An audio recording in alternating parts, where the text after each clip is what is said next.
Wow, आज खाने में क्या बनाया है? दाल, रोटी और बैंगन की सब्जी। मम्मी आप हमेशा बैंगन की सब्जी क्यों बनाते हो?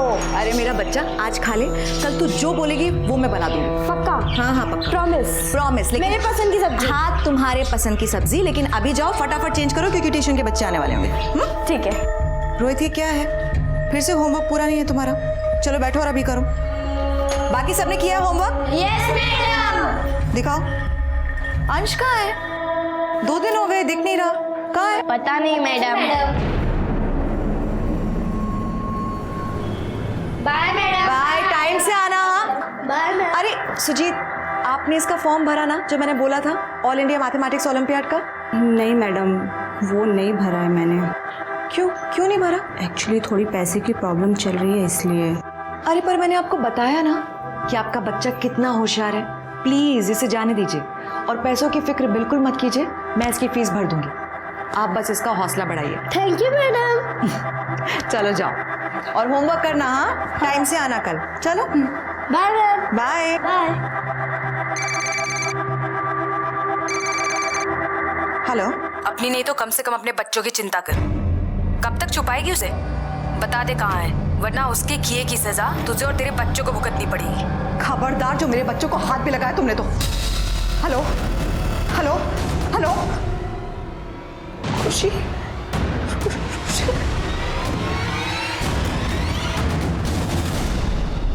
मम्मी आप तो हमें कभी स्कूल से लेने नहीं आती, पर आज क्यों आई?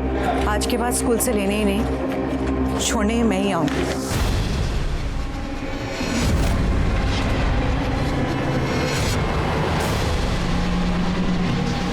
नहीं, आज गला खराब।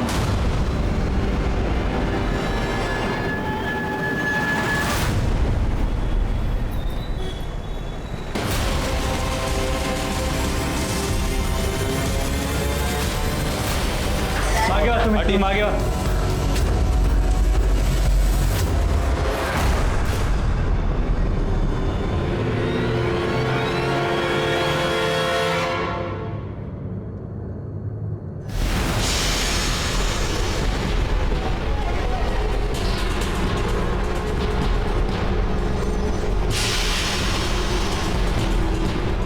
मैंने अपने करियर में इतने मर्डर्स देखे मोरे, लेकिन किसी को इतना ब्रूटली मारा हुआ पहली बार देखा है। इसको इस कुर्सी से बांध कर इतना मारा गया है, खासतौर पे चेहरे पर। नो डाउट इसके बच्चे बाहर उल्टियां कर रहे हैं।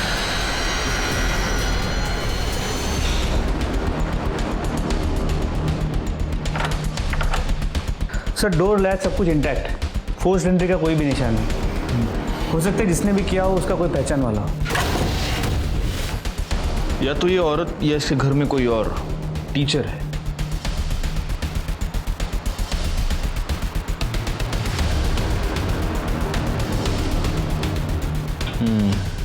प्लेट देखकर लग रहा है कि विक्टिम ने पहले खाना खाया है और फिर उसका मर्डर हुआ है।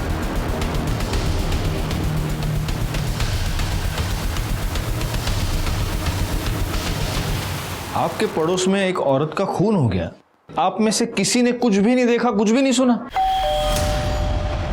सर वो दोपहर का टाइम था ना, तो सब आदमी लोग काम पे चले जाते हैं और हम लोग भी घर में, बच्चे लोग उतने टाइम आते हैं इसलिए बिजी रहते हैं सर। लेकिन कोई आवाज़ भी नहीं आई सर, आवाज़ आती तो हम लोग ज़रूर देखते थे। ये भावना ये यहाँ पर कब से रहती है? सर वो 3 महीने पहले इधर शिफ्ट हुई हैं अपने दोनों बच्चों के साथ। सर यहाँ के सारे बच्चों को ट्यूशन वही पढ़ाती थी, बहुत अच्छी लेडी थी सर। और इसका पति? पति के बारे में तो पता नहीं सर, मतलब भावना ने कभी बताया नहीं और हमने भी कभी नहीं देखा। तो मतलब इसके पति के बारे में किसी को कुछ भी नहीं पता? नहीं सर, कभी बताया ही नहीं।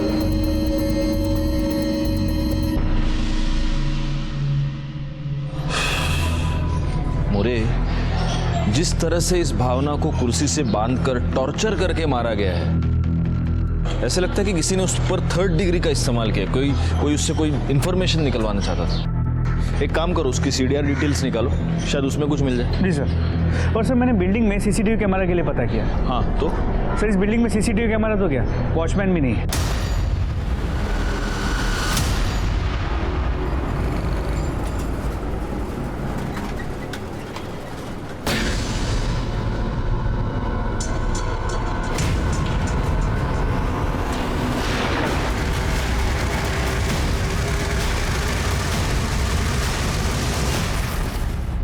सर भावना की पोस्टमार्टम रिपोर्ट मेल में आ गई है। सर उसकी मौत 9 तारीख को दोपहर 1 और 3 के बीच हुई थी।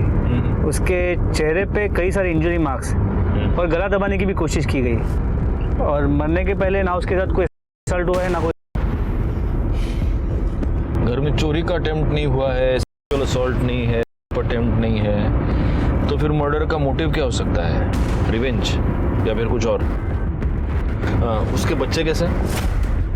सर डॉक्टर ने कहा उन्हें फूड पॉइजनिंग हुई थी, तो उन्हें 24 घंटे ऑब्जर्वेशन में रखने वाले हैं, जिसके बाद उसे डिस्चार्ज किया जाएगा।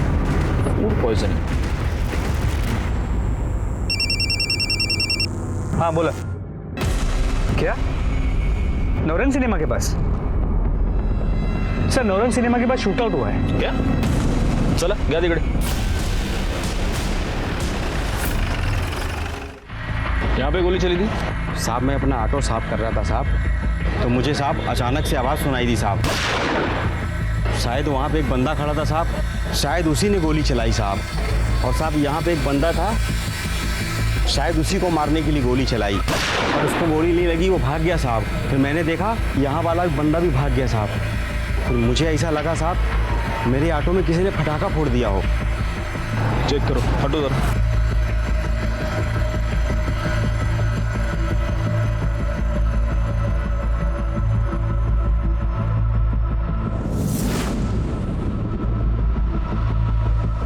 सर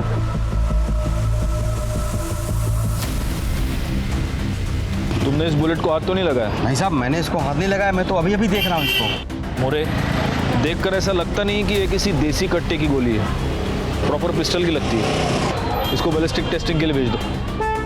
अच्छा, जिस बंदे ने वहाँ से गोली चलाई उसका स्केच बनवा सकते हो? नहीं साहब उसने तो मुंह पे कपड़ा बांधा हुआ था साहब। और जिस पे गोली चली उसको तुम में से कोई पहचानता है क्या? नहीं साहब। नहीं साहब नहीं।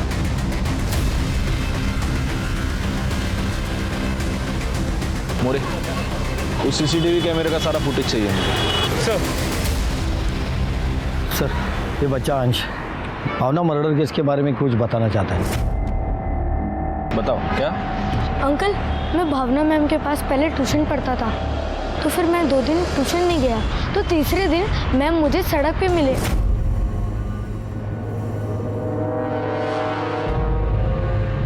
अंश, अंश 2 दिन हो गए ट्यूशन क्यों नहीं आए? मैम मैंने वो हिंदू ताई को गुंडों से बचाया था, तो फिर आई ने कहा कि 2-3 दिन बाहर मत निकलो, इसलिए नहीं आया था मैम। बहनी सच बोल रही है। उस दिन जब मैं कॉलेज गई थी ना, तो पर्शिया ने मेरा रास्ता रोक लिया और गंदे गंदे कमेंट्स कर रहा था। तभी अंश ने उसका ध्यान भटकाया और मैं वहाँ से निकल पाई, वरना। कहाँ मिलेगा पर्शिया अभी? क्या हुआ? लड़की को छेड़ रहा था। शर्म नहीं आती तुम्हें? आज के बाद कभी भी मैंने तुझे किसी लड़की को छेड़ते हुए देखा या रोकते हुए देखा तो हम सब मिल करके पुलिस कंप्लेन करेंगे, समझा तू? फिर सब लोग के जाने के बाद पर्शिया बोल रहा था, तेरे को तो ऐसा सबक सिखाऊंगा ना, सारी टीचरगिरी निकल जाएगी तेरी।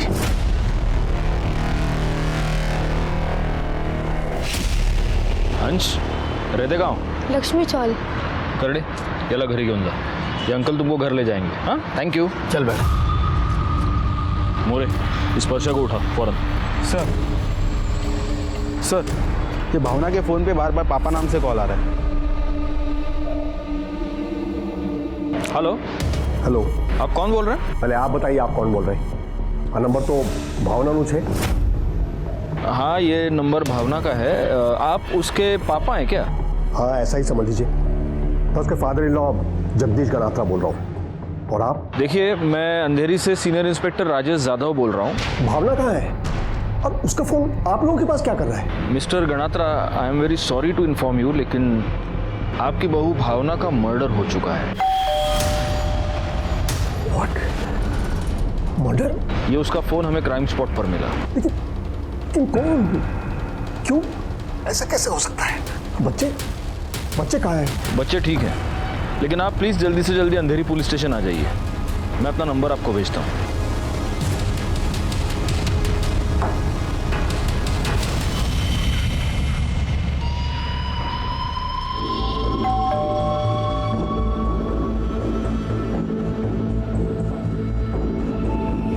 सुनो।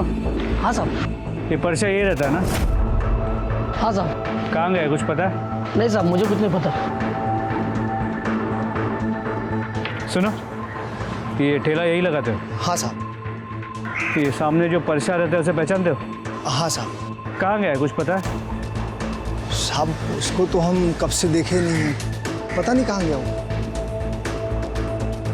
ठीक है, कर्टेन से नंबर क्या, तुम भी इनका नंबर ले लो। अगर ये परसा घर पे आता है तो सबसे पहले हमें इन्फॉर्म करोगे। जी साहब।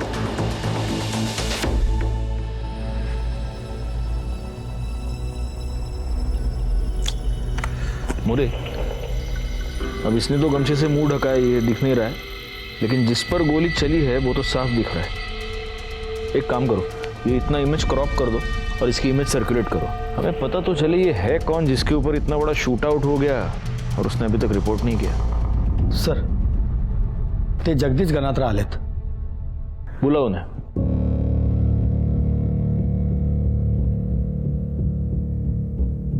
सर, हमें भावना की बॉडी कब तक मिल सकेगी?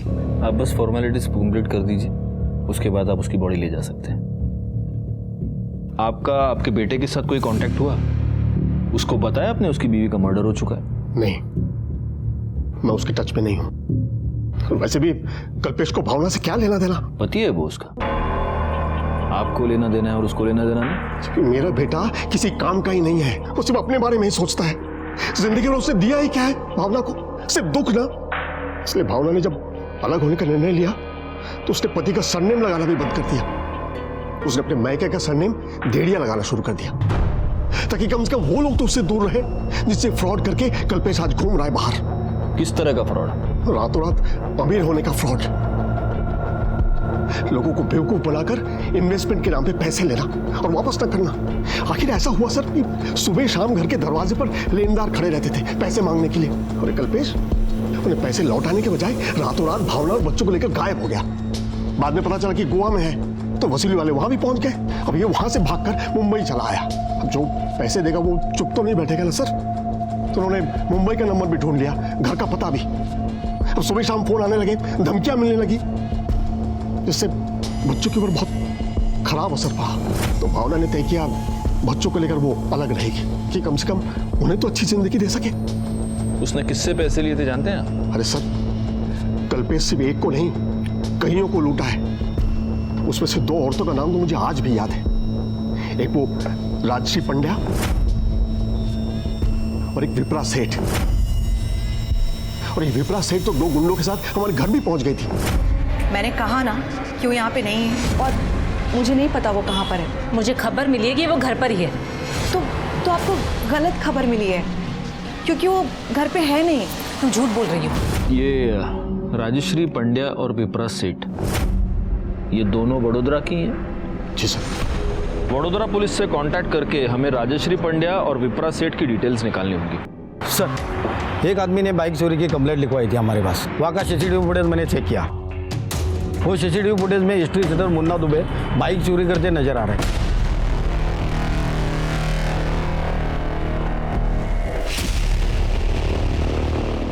इसका फोटो लेकर सारे पुलिस स्टेशंस में और अपने खबरों में सर्कुलेट कर दो। Okay sir. मोरे, हम बच्चों के साथ चलकर बात करते हैं। मम्मी बहुत अच्छी थी, पर पापा अच्छे नहीं है सर। क्यों?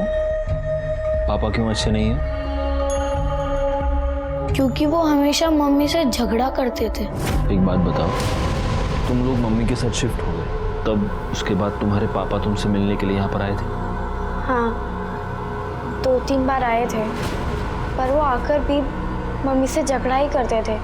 अच्छा, मुझे एक और बात बताओ, तुम्हारे पापा को पूछते हुए कभी कोई और यहाँ पर आया था? नहीं। एक मिनट, ये आदमी? नहीं अंकल। Are you sure?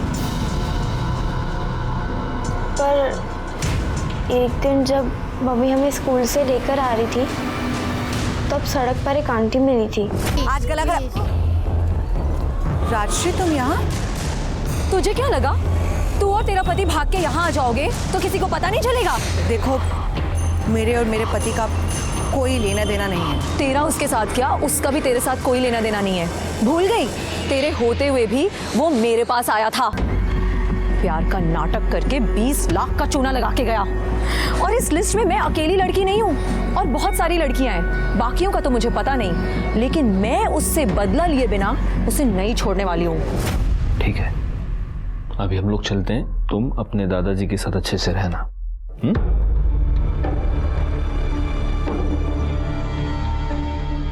देखा सर, मेरा बेटा एक नंबर का कमीना इंसान है। मुझे तो उसे बेटा कहते भी शर्म आती है। वैसे भावना की बॉडी आपको कल मिल जाएगी। Thank you sir. मैं तुरंत उसके बॉडी को लेकर वडोदरा चले जाऊंगा, बच्चों को भी ले जाऊंगा साथ में। अपनी बहू के अंतिम संस्कार वही करूंगा सर। बेटा नालायक था तो क्या हुआ, बहू तो लायक थी ना मेरी। ठीक है, मैं अपडेट करता हूँ। सर वडोदरा पुलिस ने बताया कि विप्रा सेठ ने कल्पेश गनात्रा के खिलाफ वहां के पुलिस स्टेशन में और फ्रॉड की कंप्लेंट फाइल की। वडोदरा पुलिस से फौरन कांटेक्ट करो और विप्रा सेठ को यहाँ बुलाओ पुलिस स्टेशन। सर, अंधेरी के शास्त्री नगर में एक आदमी के ऊपर गोली चलाई गई है, उसे सिटी हॉस्पिटल लेके गए। जिसे गोली लगी है उसकी उम्र कुछ 35 के आसपास की होगी। गोली उसके लेफ्ट शोल्डर में लगी है, इसीलिए वो बच गया। हमने गोली निकाल ली है, लेकिन जख्म भरने में थोड़ा वक्त लगेगा। उसका नाम पता चला आपको? कल्पेश गणात्रा। क्या? कल्पेश गणात्रा। सर, आज से कुछ दिन पहले भी मुझ पर गोली चलाई गई थी सर, लेकिन तब मुझे गोली लगी नहीं थी सर। तुमने उसकी पुलिस कंप्लेंट क्यों नहीं की? मैं डर गया था सर। मुझ पर गोली चली, उसके बाद मैंने अपने आप को घर में ही कैद कर लिया था सर। मैं घर से बाहर निकला ही नहीं सर। और आज जब मैं घर से बाहर निकला तो फिर से किसी ने गोली चला दी। तुम भावना डेढ़िया के पति हो ना? हाँ, लेकिन आपको कैसे पता? हमें इसलिए पता है क्योंकि हम भावना डेढ़िया के मर्डर के इन्वेस्टिगेशन कर रहे हैं। 9 तारीख को किसी ने भावना के घर में घुसकर उसे बेरहमी से टॉर्चर करके मार दिया। ये कैसे हो सकता है सर? तुमको ये बात अभी पता चली? सर मैंने आपसे कहा सर, मुझ पर गोली चली, उसके बाद मैं घर से बाहर ही नहीं निकला सर। लेकिन सर वो उसके साथ मेरे वो 2 बच्चे भी थे सर। वो कहाँ है सर? तुम्हारे पिता उन्हें अपने साथ बड़ोदरा ले गए। They are fine now. Anyway, ये बताओ कि ये सब कैसे हुआ? सर, घर पे खाने के लिए कुछ नहीं था ना सर। मैं 2 दिन से भूखा था सर, तो मैं खाना लेने के लिए बिल्डिंग से बाहर निकला। तुमने उस बंदे की शक्ल देखी? नहीं सर, उसने अपना चेहरा गमछे से ढका हुआ था। और पहली बार जब तुम पर अटैक हुआ था तब उसकी शक्ल देखी थी? नहीं सर, तब भी ढका हुआ था। क्या तुम्हें ऐसा लगता है कि ये दोनों अटैक्स एक ही आदमी ने किए होंगे? पता नहीं सर। तुम्हें किसी पर शक? जी नहीं सर। मोरे, इसके कंधे से जो गोली रिकवर हुई है वो डॉक्टर से ले लो और उसे बैलिस्टिक टेस्टिंग के लिए भेज दो। इसकी पूरी दुनिया के साथ दुश्मनी है, लेकिन इसको किसी पर भी शक नहीं। साला अजीब बात है। हाँ बोला। ठीक है, तुम उस पर नजर रखो।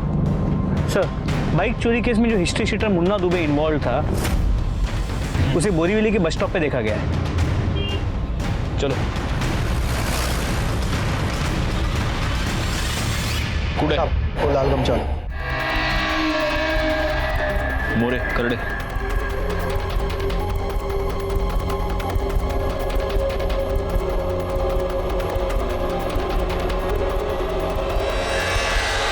अरे करड़े, सर के पास जाओ। मोरे, एम्बुलेंस। सर, बहुत लंबे के लिए अंदर भेजूंगा तेरे को मैं। अब अगर बचना है तो सिर्फ एक तरीका है। बोल, किसका सुपारी लेके आए थे इधर? बोल बोल। नहीं बोलेगा? करड़े।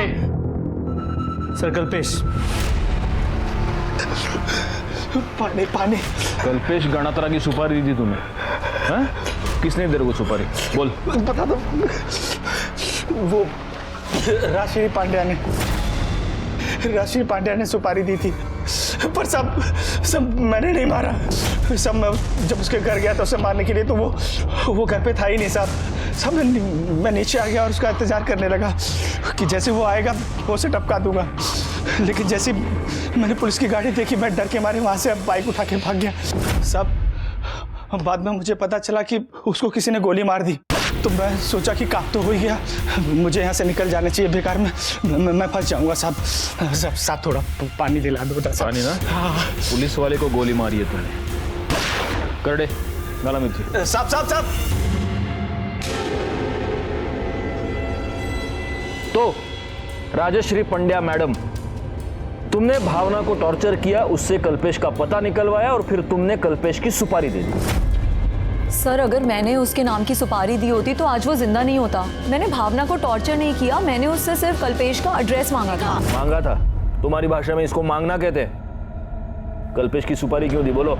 सर, दी तो नहीं थी, लेकिन अब देना चाहती हूँ। उसने मेरे साथ प्यार का झूठा नाटक किया सर, और उसी झूठे प्यार के पागलपन में मैंने उसके ऊपर 20 लाख रुपए लुटा दिए। कितना मजाक बना मेरा उसके बाद। तो बदला लेने के लिए भी थोड़ा पागलपन तो होना चाहिए ना। बैठो बैठो। तुम्हारा पागलपन तो दिख ही रहा है। वैसे तुम्हारी इंफॉर्मेशन के लिए बता दूं, राजश्री, जिसको तुमने सुपारी दी थी वो हमारी कस्टडी में है और उसने सब कुछ बक दिया है।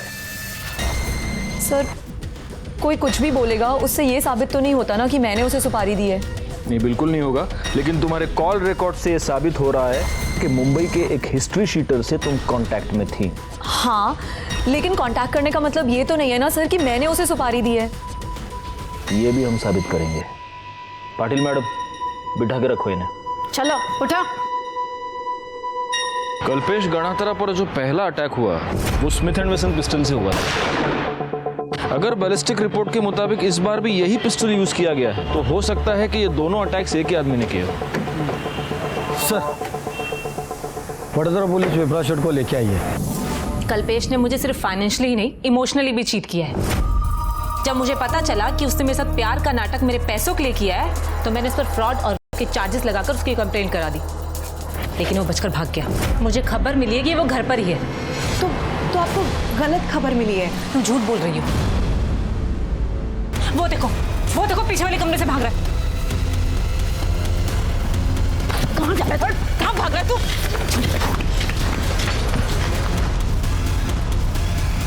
तुम्हें पता तुम्हारा पति लड़कियों को बेवकूफ क्यों बना रहा है? क्योंकि तुम जैसी अंधी औरत उसका साथ दे रही है। तुम्हें ये लगता है कि अपने कमीने पति का साथ देकर तुम पत्नी धर्म निभा रही हो। ये सब जो तुम कर रही हो ना, ये अक्लमंदी नहीं, बेवकूफी है। समझे तुम? और तुम्हें जब ये पता चला कि वो मुंबई आ गया है, तब तुमने उसके नाम की सुपारी दे दी। जब पहली बार वो बच गया, तुमने दोबारा हमला करवाया, है ना? मैंने ऐसा कुछ भी नहीं किया, लेकिन बहुत अच्छा होता अगर मैं ऐसा कर देती, मुझे बहुत खुशी होती। लेकिन वो बचकर भाग गया और उसकी जगह वो बेवकूफ भावना मारी गई। अगर मैं उसके लिए सुपारी दे देती ना, तो कल्पेश आज मरा होता और भावना जिंदा होती।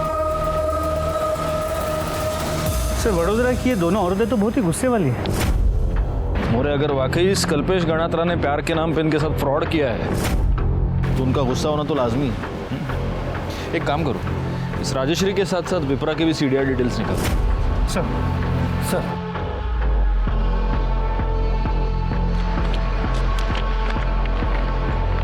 सर, कल्पेश गणात्रा पे जो दूसरी बार गोली चली थी, उसकी बैलिस्टिक रिपोर्ट। ओह,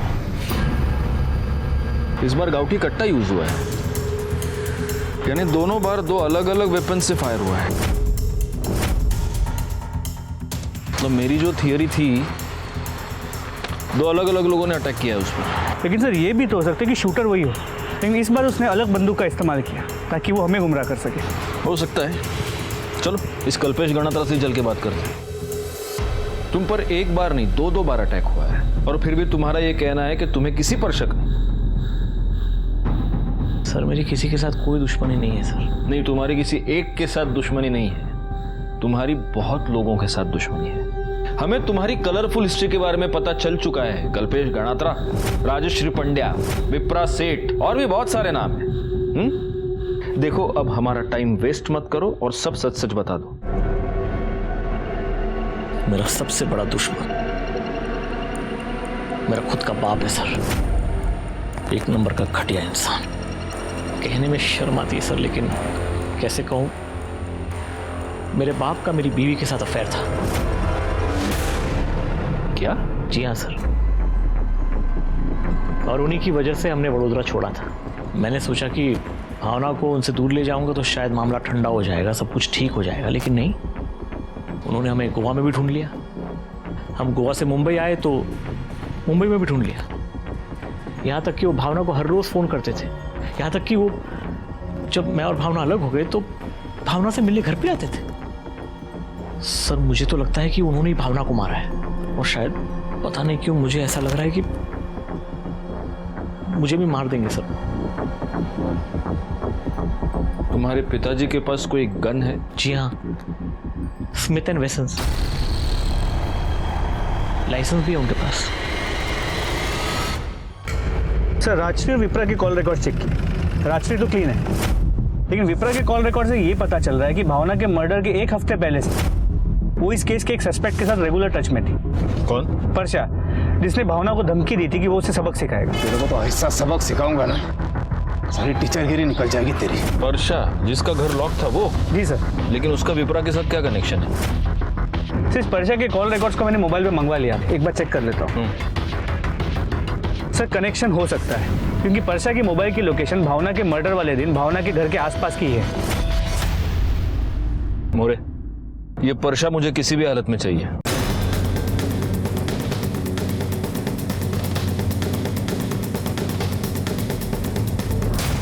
बोल। वो विप्रा को पहले से ही किधर से पता चल गया था कि वो मेरा भावना के साथ पंगा है, तो उसने सामने से मेरे को फोन किया था साहब। बोली वो भावना से कल्पेश का पता निकल के देंगे ना तो मेरे को 50,000 रुपये देगी साहब। मैं जेब से कड़का था साहब, एकदम पोका। तो हाँ बोल दिया साहब, 25,000 रुपये एडवांस में उसने उसी दिन दे दिया था साहब, 25 बाद में देगी बोला काम होने के बाद। तो साहब मैं वो 9 तारीख को दोपहर को कुछ 2:30 बजे के करीब उसके घर पे गया था साहब। लेकिन मैं जब उधर गया ना तो मेरी फट गई। वो भावना को किसी ने कुर्सी पे बांध के बुरी तरह मार दिया था साहब। वो पहले से मरी हुई थी। वो पहले से मरी हुई नहीं थी, उसको तूने मारा। तूने उसको टॉर्चर किया कल्पेश का पता जानने के लिए, क्योंकि विप्रा ने तुझे सुपारी दी थी। टॉर्चर से भावना मर गई, तुझे कल्पेश का पता चल गया और तूने वो पता जाकर विप्रा को बताया, इसलिए विप्रा ने कल्पेश की सुपारी दी थी। आई शपथ करो बोलते हैं साहब, मेरे को नहीं मालूम है, मैंने कुछ नहीं किया है साहब। भावना के मर्डर के चार्ज में अरेस्ट हो गई तुझे। करडे, जोपर्यंत आप मर्डर से कबूल करत नहीं तब तक खिलाते रहो इसको। सर। और मोरे, बड़ोड़ा पुलिस को इन्फॉर्म करो ताकि वो विप्रा को अरेस्ट कर सके। मुझे पता था आप लोग आने वाले हो, लेकिन आप लोग मुझे अरेस्ट नहीं कर सकते। मैंने पहले ही एंटीसिपेटरी बेल ले ली है। आप अपने वकील होने का इतना फायदा उठाएंगे तो हमें भी पता है, लेकिन हम आपको अरेस्ट करने नहीं, आपसे कुछ सवाल पूछना है। बैठिए, बैठ के बात करते हैं, बैठिए।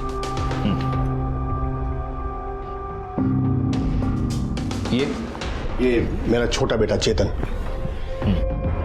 एक बात बताइए मुझे, आप तो यहाँ वडोदरा में थे, तो वो कौन हो सकता है जो आपका पिस्टल कल्पेश पर हमला करने के लिए यहां से मुंबई तक ले गया?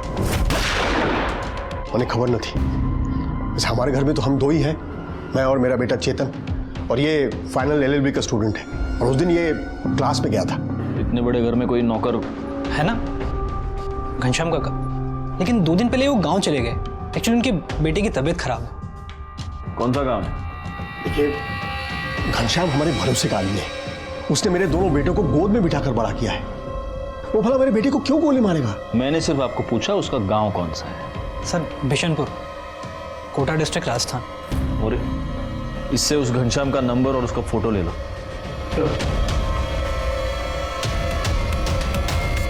अगर आपके सवाल खत्म हो गए तो क्या मैं जा सकता हूं? अर्जेंट मीटिंग है। नहीं, एक फाइनल सवाल, आपका और आपकी बहू भावना का कब से अफेयर चल रहा था?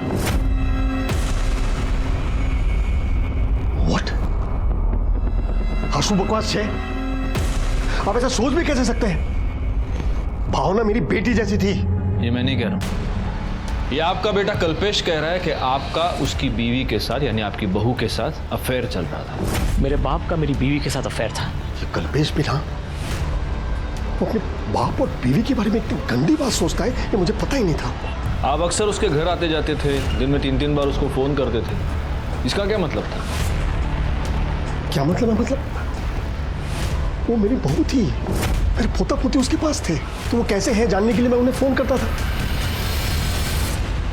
सर, घनश्याम के कॉल रिकॉर्ड्स और मोबाइल लोकेशन के मुताबिक वो राजस्थान के बिशनपुरा गांव में है। 9 सितंबर को सुबह 10 बजे उसका फ़ोन बड़ौदा में स्विच ऑफ है और 11 सितंबर को बिशनपुरा गांव में ऑन हुआ है सर। वडोदरा से मुंबई जाने में कितना टाइम लगता है? सर करीब 7 से 8 घंटे। और वडोदरा से ये कोटा बिशनपुरा? तो हो सकता है 10 से 11 घंटे हो। लेकिन सर आप ये सब क्यों पूछ रहे हैं? इसलिए पूछ रहा हूँ क्योंकि शायद कल्पेश पर जो अटैक हुआ है उससे इस घनश्याम का लेना देना हो सकता है।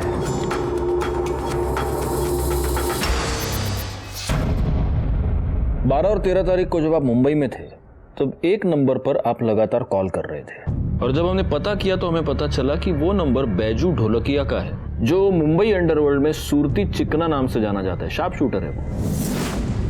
उसको क्यों फोन कर रहे थे आप? क्योंकि सर वो मेरा क्लाइंट है, तो केस के सिलसिले में बातचीत होती रहती है। अच्छा, मतलब मुंबई अंडरवर्ल्ड में भी आपके क्लाइंट्स हैं? तो सिर्फ फोन पे बात करते हैं या मिले भी है आप इस शार्प शूटर से? नहीं सर, ऐसी कभी कोई जरूरत ही नहीं पड़ी। मिस्टर गणात्रा, एक वकील की याददाश्त कमजोर हो ये उसके सेहत के लिए अच्छा नहीं होता। 12 और 13 तारीख को जब आप मुंबई में थे तब आप सूरती चिकना से मिले थे। उसी रात आपने अपने बैंक अकाउंट से 2 लाख रुपए निकाले। मतलब मोरे, मैंने आज तक देखा है कि क्लाइंट्स अपने वकील को पैसा देते हैं, ये मैंने पहला वकील देखा है जो अपने क्लाइंट को पैसा देता है। हाँ गणात्रा? एक्चुअली सर वो मैं मिस्टर गणात्रा, झूठ बोलने से पहले आप 10 बार सोचिए, क्योंकि आपका ये सो कॉल्ड क्लाइंट सूरती चिकना हमारी कस्टडी में है और वो सब कुछ बोल चुका है, सब कुछ। क्या करता सर मैं? कल्पेश ने मुझे मजबूर कर दिया था। मुझे पता है भावना की मौत भी कल्पेश की वजह से हुई है, और अगर ये कल्पेश जिंदा रहा तो उसकी कीमत उसके बच्चों को चुकानी पड़ेगी। इसलिए मैंने सोचा कि इतने लोगों के मरने से तो अच्छा है कि वो कल्पेश ही मर जाए। और इसलिए आपने अपने ही बेटे की सुपारी दे दी? मोरे, अरेस्ट कर लो इन्हें। सर, सेकंड शूटआउट तो सॉल्व हो गया, पर फर्स्ट शूटआउट और भावना मर्डर केस में अब भी हमारे पास कोई पुख्ता सबूत नहीं है। जो कुछ भी हो सब सर्कमस्टेंशियल है, कोर्ट में सब वीक पड़ जाएगा। आप बताओ साहब, किसी की मुसीबत में मदद करना क्या गुनाह है?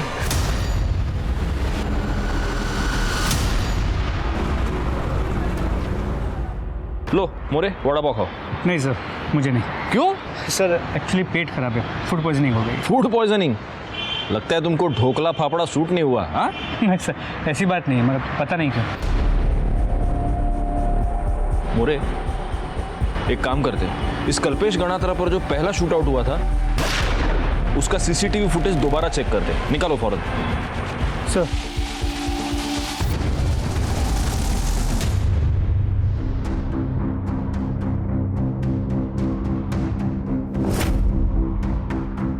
क्लिनिक का नाम देख रहे हो मोरे? Doctor Deshmukh clinic. एक काम करो, भावना की पीएम रिपोर्ट और खुशी और रुशील के डिस्चार्ज पेपर्स लेकर आओ। सर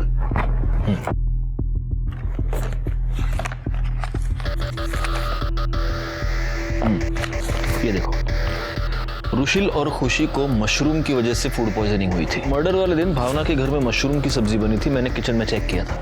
जी सर, उस दिन ड्राइंग रूम के टेबल पे जो प्लेट था उसमें भी मशरूम थे, इसमें शायद भावना ने खाना खाया। नहीं, यही तो मेरा पॉइंट है। भावना की पीएम रिपोर्ट देखो। भावना की पीएम रिपोर्ट ये कह रही है कि मौत के वक्त भावना का पेट खाली था। उस दिन भावना ने कुछ खाया ही नहीं था। फिर वो प्लेट किसकी थी? अब ये हमें डॉक्टर देशमुख ही बता सकते हैं। हाँ, लंच में उन्होंने मशरूम खा लिया था जिससे उन्हें एनर्जी है। Thank you so much doctor.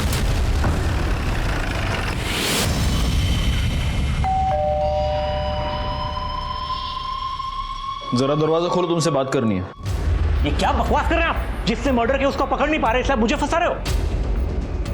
अच्छा, भावना के मर्डर के बारे में तुम्हें पहले से ही पता था, लेकिन जब हमने तुम्हें भावना के मर्डर के बारे में बताया तब तुमने इतना लाउड रिएक्शन दिया जैसे तुम्हें कुछ पता ही ना हो, जबकि एक दिन पहले तुमने खुद घनश्याम को भावना के मर्डर के बारे में सब कुछ बताया था। साहब, कल्पेश ने 9 तारीख को पीयूसी से मेरे को फोन किया और मुझे बताया कि भावना बिटिया को किसी ने जान से मारा है। आप क्या बोल रहे हैं? मैं सही कह रहा हूँ, मुझे कुछ समझ में नहीं आ रहा आप क्या कह रहे हैं। करडे, समझाओ इसको। एक मिनट, मैं बताता हूँ, बैठो। बोलो। जिन से मैंने पैसे लिए थे, धीरे धीरे उन लड़कियों को पता चल गया कि मैं कहाँ छुपा था। मुझे नहीं पता वो कहाँ पर है। पहले तो भावना बचा लेती थी, लेकिन मुझसे अलग होने के बाद वो मेरे किसी काम की नहीं थी। फिर मैंने सोचा कि क्यों ना उन लोगों से बचने के लिए एक बार फिर भावना का इस्तेमाल किया जाए। मैंने सोचा कि भावना को इस बार ऐसे मारूंगा कि देखने वाले को ऐसा लगेगा कि मेरी इन्फॉर्मेशन निकालने के लिए किसी ने इसको टॉर्चर करके मारा है। भावना के मर्डर के बाद ये पुलिस केस हो जाएगा और जो लोग मेरी जान के पीछे पड़े थे वो भी शांत हो जाएंगे। अब मुझे पता था कि भावना दोपहर को अकेली रहती है, तो मैं एक दिन दोपहर को उसके घर पे चला गया। तुम?